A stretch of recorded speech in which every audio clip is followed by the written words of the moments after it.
That was Daring Don'ts. I don't really know why it's called Daring Don'ts, but yeah, that was cool. They finally did it. They were able to do what I thought was the impossible. They made a Rainbow Dash episode that I liked. I was never really too big a fan of Rainbow Dash when I first started watching the show. And I wasn't a fan of her in Dragon Shy, and Mary DeWell just pretty much killed her for me. But this was a great episode. It was a good episode, not just for Rainbow Dash, but for all involved. Even though it was supposed to be around Daring Do, it also shows a shitload of character for Rainbow Dash, and even some for Twilight in a way, because of her actually showing her fangirl side of Daring Do in general. Maybe Twilight could have been a bit more involved, but just as Twilight lost out during the nerd battle they had over Daring Do lore knowledge, she also has to lose out in being involved in this adventure too, so what can you do? It might have made the episode a bit too crowded anyway. My only real one thing against this episode is the pick-me-up speech that Twilight gave Rainbow Dash after Daring Do gets carted off. I think Season 4 seems to have a hard-on for these things because I don't see them going away anytime soon. It felt a little forced. I don't think Dash would be beat up enough about it to... I would think she would want to just go save Daring Do as fast as she bloody can, you know? That was my one real thing. Ali Zoda, he was cool and all, but he probably could have just done more than point and scream. And when they all figure out that, yeah, Daring Do's actually real, not even the four that didn't know much about Daring Do or anything at all. None of them did anything when she was under attack. They just stood there and just watched. They didn't go and help. Twilight and Rainbow Dash, I could understand them too, but Pinkie Pie, maybe, because she seemed to have maybe a little bit of understanding, but then again, she's Pinkie Pie, so she's pretty much random as hell. But Applejack and Rarity, I don't think had an understanding as anywhere near as much as any of them. And I think Fluttershy would be the same regardless with Applejack and Rarity, but she offered to help because she was actually thinking logically, and not just like, oh my god, Chapman, that's amazing, it's real! Yeah, Rainbow Dash's character, okay. Even though she is not my favourite character in the show, yeah, this episode I didn't even like her character anyway, just how she was so fan-obsessed and that sort of thing. I just didn't like it. She's not a character, and even though I don't like her other character, I didn't like this one even more, so... yeah, so... not my favourite Rainbow Dash episode. Well, Dash predictably loses composure at every turn with Daring Do, and I have no problem with that. She portrayed the stereotype of the over-obsessed fan to a T, and all its hilariousness and cringe-worthiness. Rainbow Dash's characterization as she fawns over A.K. Yearling, I truly think that was a representation of, I was going to say bronies, but really any fandom in general. Twilight, Pinkie Pie, and I say Pinkie Pie because the way she was nodding with whatever they were saying is kind of like her saying, is she a fan of the book, you know? That middle road kind of fan, but Rainbow Dash is like, and we all know people like this, Rainbow Dash was like that obsessive, super nerdy, like, I know everything, I've got release dates tattooed on my ankle or something, kind of fans that knows all the big details and everything about the author's life, whereas Twilight's that fan where it's like, she's not super outspoken about it, but she is a fan, and if you talk to her about it, she won't instigate the conversation about it, but she will talk with you about it because, you know, she knows her shit.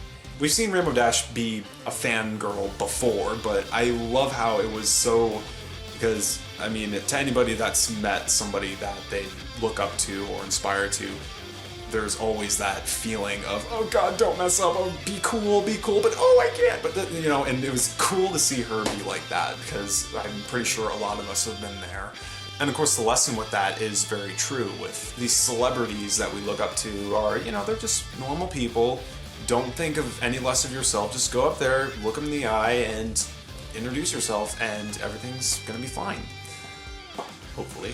I'm just reliving a whole bunch of bad con experiences. The flashbacks, make them go away. Now for you shippers out there, you obviously didn't need this episode to fuel those flames, but if I were gonna talk about that, I actually think that those flames have been dimmed a bit. Despite Daring Do not being a corporeal being that Dash can quote-unquote get with, even if you could say that Dash has put a chink in her armor, so to speak, as far as that goes, Dash probably still holds her in such a high regard that she wouldn't even think of making a move. So if you're even thinking that way, the only shipping going on here will be fan worshiping. Your fanfics are better spent on Apple Dash. That was actually really good. And maybe because I was so hyperactive through this thing, I didn't see the pacing. If anyone was like trying to see pacing of it, I'd say it was paced too fast. But good, because I was looking at, damn, 16 minutes already? Jesus. This episode actually was really action-packed. Like, we usually get this much action only in the premiere of the season or at the finale of the season. And I was really surprised that we actually had this much action here. And I have to say, the characters here were much better portrayed than in Castlevania, at least a little bit. And I actually was happy that writers didn't go overboard with the Rainbow Dash's fangirl thingy. The animation, we saw the animation improvements. The comedy was there. The drama was there as well. And just, oh my gosh. I think the biggest mind-blowing deal in the whole thing is that Daring actually exists. She exists in the Pony universe, and she exists in the present. She's not a book character. The Daring Do character, or A.K. Yearling, actually that's a good point. Is her real name A.K. Yearling, or is her real name Daring Do? Daring Do sounds more like a nickname. Kind of like, no wait, Indiana Jones' real name was Indiana. Well, Indy, I think, but anyway. I never really understood why a lot of people liked Aoi Zodel as a villain, because it was like, well, he was just a fictional character, whoop-de-doo, but now that he's a real character in this real world and is somewhat of a real threat now, I liked him in this a lot now. That pose that he does where he points and stuff, that was a pretty epic pose. I really liked that. That was really nice job in the animation there, guys, and the design with that character. Oh, God. Can you imagine that now? Can you imagine Aoi Zodel and Discord getting together to make some go down? Oh, the possibilities. This episode did something finally that I wanted it to do, which was have Daring Do show back up again. But they took it a step further and actually said, hey, Daring Do is actually real.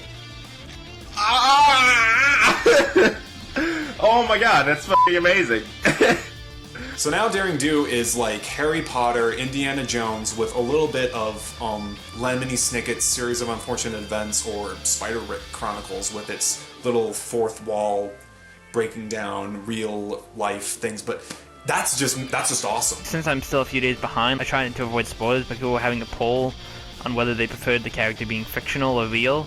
I'm alright with the character being real and being the author, but I know in one of the comics in the background scene at Twilight, how Twilight's mom was a writer, an award-winning writer, and it was going to be for a Daring Do book, so that kind of messes that up.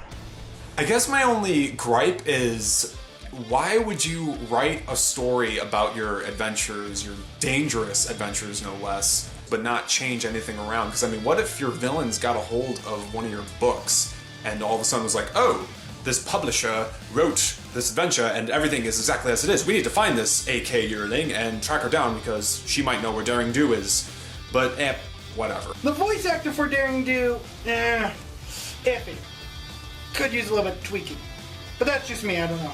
But holy crap, that was amazing. I hope there's more Daring Do episodes. Just hoping we get to see more Daring Do. Daring Do episode, always good. And it's good to see her now that she's actually real and not just a novel.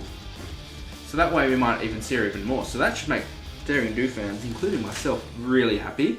Now that Daring Do is a real archaeologist temple runner, can we possibly get her to help out with this box? Could we have her come back and maybe have her dig up some dirt on what this box is all about and how possibly we could open it up? I don't know. That would be pretty cool of them if they did. It was a lot better than I thought it was going to be. It was really fun. It certainly was much more different than I had expected, although I was really hoping that Twilight Mothers, who was the one writing the Daring Do But this was okay for me too, although we now missed a chance to actually have some kind of a character with Twilight's mom. I kind of went how I thought it might go, based on the fact that I was already spoiled that Daring Do was real. But that was still really enjoyable, and as we saw, they are using the journal like they did the print letters to Celestia in the previous season.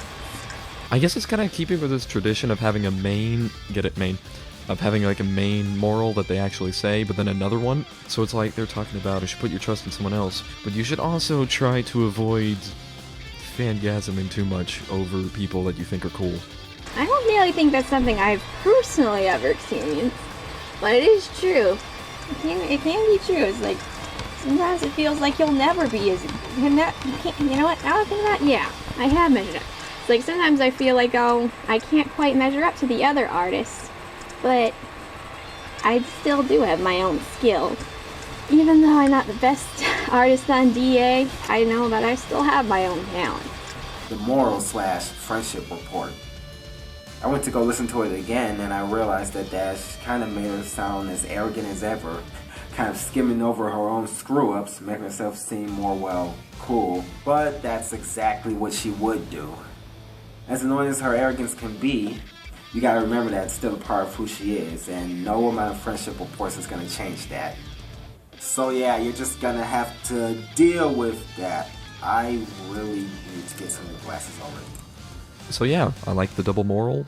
It didn't really seem all that forced in, I guess you could say. What did I think of that episode? I really liked it, and there were probably bits of comedy that I missed because I was talking over it, but yeah, that was a very good episode. Oh my god, there were so many references to stuff, like War of the Rings and just 80s action sword and sandals movies in general. Like, oh, there's probably a Death Stalker reference in here I didn't catch. I mean, there's plenty of Lord of the Rings, you know? I'd honestly be surprised if no one else reacting to this made a Mordor joke. In the end, the complaints that I have are minor at best, and this episode has no specific complaints to offer.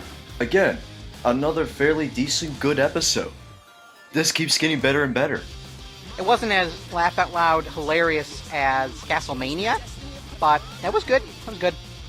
Yeah, it was action packed. I love Dash. I feel like we hadn't had a really good Dash episode in a while. I mean, Wonderbolt Academy was alright, but I wasn't my favorite. But this one I thought was good. I liked it. Not one of the best, but top 5 Rainbow Dash episodes of all time. That's gotta be up there. Wow, that was awesome. Yeah, but that episode, that was, yeah, pretty cool. Pretty cool. Once again, it was another kind of silly one.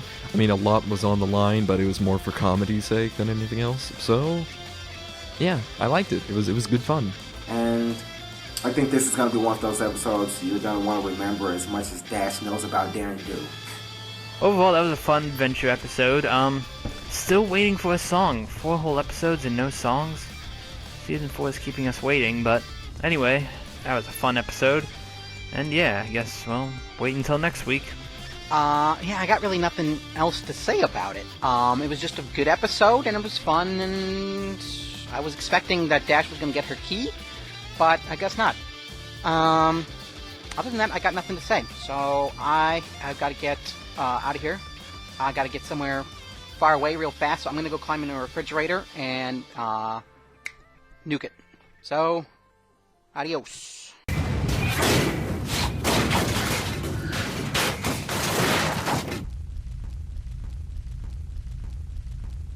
This episode was absolutely amazing, and this is probably my favorite episode now. Originally, my favorite episode was Lesson 0, because it was just so damn funny, and my second favorite was the one basically Scootaloo and Rainbow Dash are going camping, and Scootaloo's trying to fight her fears or whatever. That one is like my second favorite episode. But now this one aired, and oh my gosh. This one's probably going to take number 1, and the other 2 are going to get picked down 1 spot, because this, oh my god, this is a fucking amazing episode. Thank you, Hasbro. Thank you. Thank you. Thank you.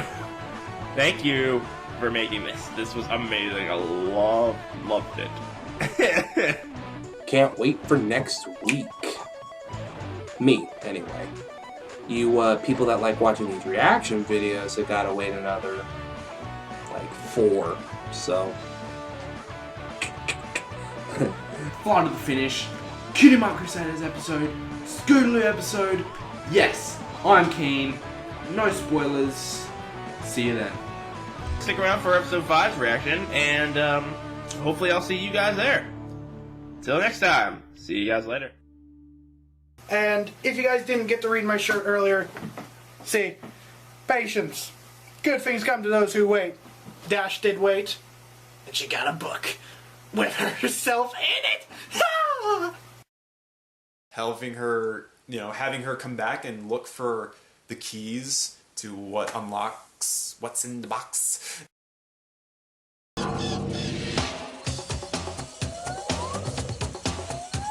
Legends of the Hidden Temple.